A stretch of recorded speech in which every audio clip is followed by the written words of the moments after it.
इस वीडियो में बात करते हैं कुलदीप यादव की 5 विकेट्स की जो उन्होंने फिरोज शाह कोटला में ली अगेंस्ट वेस्ट इंडीज़ पहली इनिंग्स में। कुलदीप ने डिफरेंट क्या किया? ये फिरोज शाह कोटला की जिस टाइप की विकेट है ना, कुलदीप को नॉर्मली इस किस्म की wickets as per his bowling abilities suit नहीं करती। कुलदीप उन विकेट्स के ऊपर ज़्यादा डेंजरस है जहाँ पर उसकी गेंद जो है ना पड़ने के बाद बाउंस लेती है। स्पिन तो है ही है, स्पिन का फैक्टर यहाँ पर भी है, स्पिन का फैक्टर उस विकेट पर भी है, but the amount of bounce वो कुलदीप के लिए बहुत ज़्यादा मैटर करता है। इस विकेट पे इतना नहीं था। इसी वजह से कुलदीप अगर आप देखें ना तो इस इनिंग्स के स्टार्ट में he was struggling a bit areas find out करने में कि यार मुझे कहाँ गेंद करनी है, मुझे लाइन क्या रखनी है, मुझे लेंथ्स क्या रखनी है ताकि मैं बैटर्स को फंसा सकूँ। कुलदीप को पहली विकेट वो गिफ्ट मिली है एथेंजे की। उसने ब्लैक साइड के ऊपर जिसे कहते हैं फवाड़ा मारने की कोशिश की, बॉटम एज लगा, जदेजा जाने कैच पकड़ लिया। That was a gifted wicket. लेकिन उसके बाद ना आहिस्ता आहिस्ता जब कुलदीप ने इस विकेट के ऊपर फिरोज शाह कोटला की बॉलिंग स्टार्ट की है, दैन ही रियलाइज्ड कि भाई साहब इधर दो चीज़ें चलेंगी मेरी। एक, मुझे विकेट टू विकेट बॉलिंग करनी है, और दूसरा I have to make sure कि मैं डिफरेंट एंगल्स के साथ बॉल करूँ। अब एंगल्स की क्या गेम है? एंगल्स की गेम आप समझे शाह होप की विकेट से इधर से गेंद किया, डिफरेंट एंगल जनरेट किया, फिर इस साइड से आके डिफरेंट एंगल जनरेट किया। अब उसने बेसिकली शाह होप को दो डिफरेंट किस्म के पहले एंगल्स में फंसाया है कि मैं आपकी इधर से गेंद करूंगा तो भाईजान आपको इधर गेंद आएगी और इधर पड़ेगी, मैं इधर से करूंगा तो आपको यहाँ पर इस लाइन और लेंथ के साथ आएगी। ठीक है, हाँ, कुलदीप मेड श्योर कि मैंने ना गेंद को एक तो स्पिन अंदर की तरफ ही लेकर आना है और दूसरा मैंने करना विकेट टू विकेट है। अब जिस गेंद पे शाह होप को बोल्ड किया है, अगर आप वो गेंद देखें, वो बेसिकली ऑफ स्टंप के चैनल के ऊपर गेंद पड़ी है। ठीक है, अब शाह होप के माइंड में ये था कि ये गेंद पड़कर अंदर की तरफ आएगी, तो उसने सीधे बल्ले के साथ उस लाइन और स्पिन को कवर करने की कोशिश की जो उसने अपने माइंड में कैलकुलेट की थी कि गेंद जब स्पिन होकर अंदर की तरफ आएगा तो कितना आएगा। ये जो गेंद था ये बेसिकली गया है पढ़कर सीधा टॉप स्पिनर टाइप, और शाह होप का बल्ला करीब भी नहीं था टेक्निकली अगर देखा जाए। वो नहीं कवर कर सका उसकी लाइन को, क्योंकि उसके जहन में लाइन थी पड़ेगी और पढ़ के अंदर आएगी। यहाँ पर पड़ी और पढ़कर सीधी हो गई, इसी वजह से उसकी ऑफ स्टंप गई। ग्रीव्स का आप देख लें, आप एक ऐसे बॉलर को एक ऐसी विकेट के ऊपर कि जहाँ पर गेंद जो है वो थोड़ा सा ऊपर नीचे रह रहा है, एक स्पिनर आपके अगेंस्ट क्वालिटी लगा हुआ है और वो आपको विकेट टू विकेट बॉलिंग कर रहा है, तो जब आप रिवर्स स्वीप खेले जाएंगे तो you have to be very very very careful. आप अगर 100 रन्स भी किए हो ना, तो मैं आपको ये शॉट कभी भी रेकमेंड नहीं करूँगा against Kuldeep on pitch like this, क्योंकि you never know Kuldeep wicket to wicket bowling कर रहा है, पीछे वो गेंद फेंक नहीं रहा, वो आपको आगे गेंद कर रहा है, तो there is every possible chance कि अगर आपका बल्ला मिस हुआ, आपको तो लगा कि ये गेंद मेरे रिवर्स स्वीप की जिसे कहते हैं मैं इसकी लेंथ को कवर कर लूँगा, व्हाट इफ़ कि वो थोड़ी सी आगे करके उसने पिच कर दी, और कुलदीप ने वही किया, उसने थोड़ी सी आगे करके पिच की। ये भाई साहब उसकी बल्ला वहाँ पर उसने फेरा, गेंद यहाँ पर पड़कर अगर अंदर लग गई। रिव्यू तक नहीं लिया उसने कुलदीप के अगेंस्ट, ग्रीव्स ने रिव्यू तक नहीं लिया, वो उसको पता था कि मैं इतना बड़ा प्लम्ब आउट हूँ। ठीक है, अच्छा, उसके बाद इमलक, आप इमलक की विकेट देखें।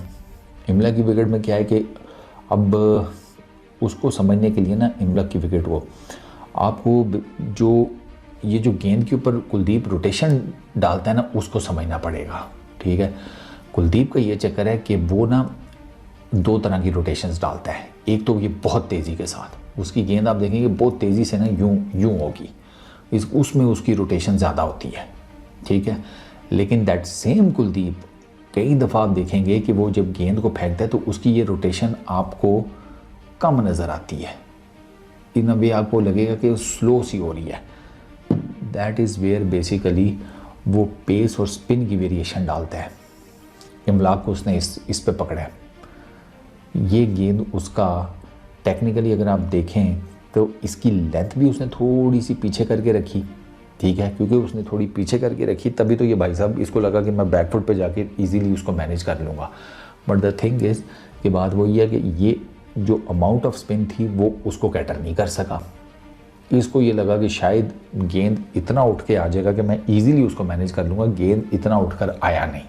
तो जब आप एक बहुत कम उठे हुए गेंद के उसमें जाते हैं ना, उसको बैक फुट पे खेलने के लिए, तो अगर वो थोड़ा सा भी नीचे रह जाए और आपका जो एंगल है उसको हिट आउट करने का वो 19-20 हो जाए, आप गेंद मिस कर जाते हैं। इमलाक के साथ वही हुआ है, LBW हो गया। देन लास्ट जेडन सील्स, वो तो सीधी सीधी चलती फिरती विकेट थी यार, 11वें नंबर का बैट्समैन है, उसने कितनी टिक जाना था कुलदीप के आगे, वो भी LBW हो गया फास्ट वन के ऊपर। कुलदीप का ना मुझे सबसे ज़्यादा हैरानगी मतलब इन वे 2017 का इस लड़के का डेब्यू है। 2017 में 2 टेस्ट मैच मिले, उसमें जनाब इस लड़के ने 2 4 विकेट हॉल निकाले। 2 टेस्ट मैच 2017 में मिले। 2018 में 3 टेस्ट मैच मिले, उनमें से एक टेस्ट मैच में इसने अपना पहला 5 लिया। अच्छा 2019 में आए, 2019 में एक ही टेस्ट मैच मिला। अच्छा 2019 में जो टेस्ट मैच मिला उसमें सिडनी में इसने अपना 5 दिया था, अगर आपको याद हो, सिडनी में इसने 5 दिया था। 2019 चला गया। 2021 में एक टेस्ट मैच मिला, उसमें 2 विकेटें निकाली एक इनिंग में, 2019 चला गया। उसके बाद 20 चला गया, 21 में एक टेस्ट मैच मिला, 22 में एक टेस्ट मैच मिला। 21 में जो टेस्ट मैच मिला उसमें 2 विकेट्स हैं। अच्छा 22 में जो टेस्ट मैच मिला उसमें अब बांग्लादेश के अगेंस्ट पहली इनिंग में 5 विकेट हॉल, दूसरी में 3 विकेट हॉल। अब बंदा कहता है यार ये क्या चक्कर है कि 17 में 2 टेस्ट मैचेस, 18 में 3 टेस्ट मैचेस, 19 में जिसे कहते हैं 1 टेस्ट मैच, 20 में कोई टेस्ट मैच नहीं, 21 में 1 टेस्ट मैच, 22 में 1 टेस्ट मैच, 23 में मेरा ख्याल है कोई टेस्ट मैच नहीं है कुलदीप का, कोई टेस्ट मैच नहीं है 23 में कुलदीप का। कुलदीप को रेगुलर चांस मिलना शुरू हुआ है 2024 में आके टेस्ट क्रिकेट में। 2017 का इसका डेब्यू है, ये 15वां टेस्ट मैच है इसका, 28वीं इनिंग है। 65 विकेट्स हैं कुलदीप के टोटल, 21.90 की बॉलिंग एवरेज के साथ। स्ट्राइक रेट 37 है। ऑब्वियसली आप हैरान होते हैं कि ये बाहर क्या कर रहा है, बस ऐसे ही है। वाइड बॉल की डोमिनेंसी उसकी अपनी जगह पर है, क्या ODI क्रिकेट और क्या T20 क्रिकेट, लेकिन टेस्ट मैच में उसको चांस नहीं मिल रहा था। और उसकी रीज़न ये है कि अश्विन और जडेजा ऑपरेट करते थे, उन 2 के होते हुए तीसरा किसकी जगह बन सकती थी। तो विराट कोहली को बिला वजह में वो क्रिटिसाइज़ किया जाता है कि इसने कुलदीप को आने नहीं दिया। वो आने कैसे देता है यार, जब जब मौका मिला खिला लिया, वरना अश्विन और जडेजा ना फिट होते थे ना छोड़ते थे, और परफॉर्मेंसेस भी थी। तो ये चीज़ें जो है ना ये मैटर करती हैं। अभी मैं सेकंड इनिंग्स में देख रहा था कुलदीप को बड़ा अच्छा खेल रहे हैं वो वेस्ट इंडीज़ वाले। इनफैक्ट कुलदीप को अभी 4.8 समथिंग के शायद रन रेट से उन्होंने जिसे कहते हैं हिट आउट किया है कैम्बल ने, और इसने क्या नाम इसका यार, शाय होप ने, शायद शाय होप ही है आई गेस, वही बैटिंग के ऊपर है। हाँ शाय होप ने और उसने। बट कुलदीप का क्या है, अब वो कल आएगा। आज तो वो ज़ाहिर बात है उसने टोटल आज मिलाकर 26.5 ओवर्स उसने पहली इनिंग के हैं, और सेकंड इनिंग्स में उसके हो गए हैं 11। तो आप 30 के करीब ओवर तो मेरा ख्याल है उसने किए ही हैं आज के दिन में। 25-30 तो करके गया होगा, थका होगा। कल आएगा, कल आप देखिएगा, कल वो नहीं मार खाएगा। I am pretty much sure कल वो नहीं मार खाएगा। कल वो फ्रेश माइंड के साथ आएगा, उसे पता होगा मैंने क्या करना है। आज बॉडी भी थकी होगी, मेंटली भी थका होगा। This is where quality of a bowler comes, कि विकेट उसके हिसाब किताब की नहीं है तो वो फिर एंगल्स के साथ वेरिएशन करता है, पेस के साथ करता है, स्पिन के साथ करता है, वैराइटीज़ नित नहीं निकालता है। क्योंकि टेस्ट क्रिकेट 20 विकेटें लेकर जीती जाती है, 1000 रन्स बनाकर नहीं। इस वीडियो में इतना ही। अपना बहुत ख्याल रखना दोस्त, नेक्स्ट वीडियो में मुलाकात होगी। Peace out.